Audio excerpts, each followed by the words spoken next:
Hello everyone, मेरा नाम है प्रियंका गुप्ता। आज मैं आपको क्लास 9 की एनसीईआरटी की 1.3 एक्सरसाइज कराऊंगी। देखिए, फर्स्ट क्वेश्चन है, right the following in decimal form. जो आपको दिए गए हैं उनको डेसिमल फॉर्म में आपको लिखना होगा एंड से what kind of decimal expansion each has.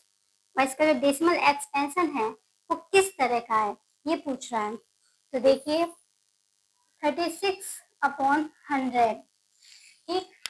इसका क्या आएगा, डिवाइड देखिए 136, यानी कि इसमें हमारा जो डिवाइड है पूरा चला गया है, यानी कि कंप्लीट डिविजुअल है। तो ये किस टाइप का डिविज जो हमारा डिवाइड है किस टाइप का हुआ, तो ये हो गया टर्मिनेट, ठीक है। तो इसका आंसर क्या लिखेंगे आप, आपसे जब पूछा जाए कि ये जो आपने डिवाइड दिया है वो किस तरह का है, तो ये है टर्मिनेट, ठीक है। अब ये टर्मिनेट क्यों है और नॉन टर्मिनेट क्यों नहीं, ठीक है। तो टर्मिनेट इसीलिए है क्योंकि हमारा जो डिवाइड है वो पूरा पूरा चला गया है, ठीक। अगर पूरा पूरा डिवाइड नहीं जाता या जाता ही रहता, ठीक है, तो वो नॉन टर्मिनेट में आ जाता है। देखिए आगे नेक्स्ट क्वेश्चन है इसका 1/11, ठीक है। तो जैसे 11 का जब हम डिवाइड देंगे 1 में तो जाएगा नहीं, पॉइंट डेसिमल लगाया, जीरो बढ़ाया, जाएगा नहीं जाएगा, तो क्या लगाएंगे यहाँ पर जीरो, एक जीरो बढ़ा देंगे, कितने टाइम जाएगा 9 टाइम, कितना हो गया 99, फिर 1 बचा, ठीक है।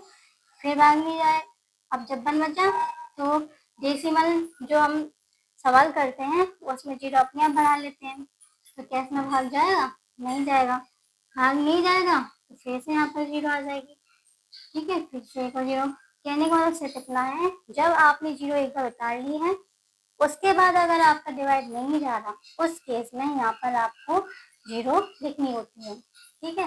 फिर ये डिवाइड फिर कितनी बार जाएगा 9 तक फिर जाएगा।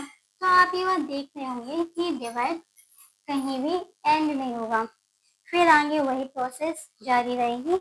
तो इसीलिए ये इसको हम क्या लिख देंगे, इसका जब आप लिखेंगे तो क्या लिखेंगे, नॉन टर्मिनेट, ठीक है, नॉन टर्मिनेट। और क्या लिखेंगे, रिपीटिंग, ठीक। क्यों, क्योंकि बार बार वही संख्या लौट के आ रही है। समझ में आ रहा है, आगे देखिए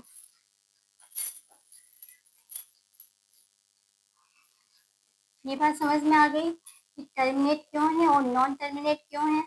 मैंने अपनी तरफ से पूरी कोशिश की है समझाने की, ठीक है।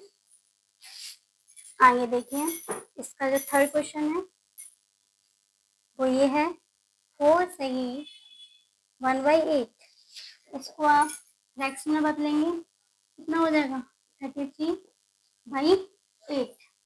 फिर से आप डिवाइड देना, क्योंकि हमें डेसिमल में चेंज करना है और डेसिमल में चेंज कब होता है जब हम डिवाइड करते हैं, ठीक है। कितने टाइम जाएगा 4 बार, कितने बचे 1, ठीक है। हमारे पास कोई अंक तो है नहीं, तो यहाँ पर हम डेसिमल लगाएंगे, जीरो बढ़ाएंगे, कितने बार जाएगा 1 टाइम, ठीक है। कितने बचे 2, फिर जीरो बढ़ा देंगे, कितने बार जाएगा 2 टाइम 16, ठीक है।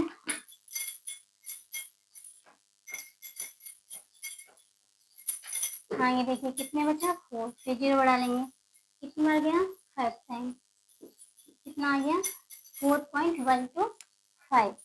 तो इसका आंसर हो गया 4.125। आपने यहाँ पर देखा कि ये जो डिवाइड दिया हमने वो एंड हो गया, कंप्लीट हो गया, ये नहीं है कि यहाँ पर बार बार रिमाइंडर तो बच नहीं रहा, ठीक है। तो ये क्या हो गया टर्मिनेट।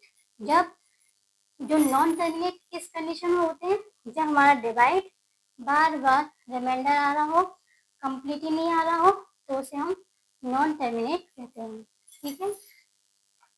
तो इसलिए आपसे पूछा जाए कि जो आपने जो डिवीजन किया हुआ है, डिवाइड किया हुआ है, उसका टाइप कैसा है, तो आप क्या लिखेंगे, टर्मिनेट। ठीक है, आप इसे इस तरह से लिख सकते हैं कि डेसिमल एक्सटेंशन